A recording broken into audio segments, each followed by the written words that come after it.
সিগড়ির আগুনে লোভনীয় সব কাবাব তৈরি হচ্ছিল। কাবাবগুলো দেখতে যতটা টেম্পটিং ছিল, খেতেও ততটা ভালো। এসছিলাম আমরা বাগবাজারের ব্রোজ কাবাবে। ব্রোজ কাবাব তো গত 4 বছর ধরেই চলছে। বাগবাজার অঞ্চলে এই ব্রোজ কাবাবের এই কাবাব কার্টটি খুবই ফেমাস হয়েছে। আমি নিয়েছিলাম চিজ কাবাব, যার দাম পড়েছিল 80 টাকা একটা স্টিক।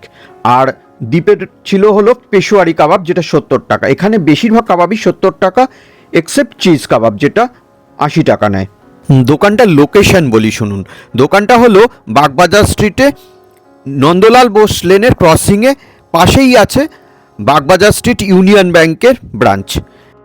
আমাদের নেওয়া চিজ কাবাব আর পেশোয়ারি কাবাব, দুটো কাবাবেরই টেস্ট দারুণ ছিল। রোজ কাবাবে খোলে কখন আর বন্ধ হয় কখন বলো তো? খোলে হচ্ছে 5টার সময়, আর যতক্ষণ স্টক থাকে ততক্ষণ আমরা থাকি, মোটামুটি 8:30 9টা অবধি আমরা থাকি। আচ্ছা। ভিডিও ভালো লাগলে চ্যানেলটা সাবস্ক্রাইব করুন।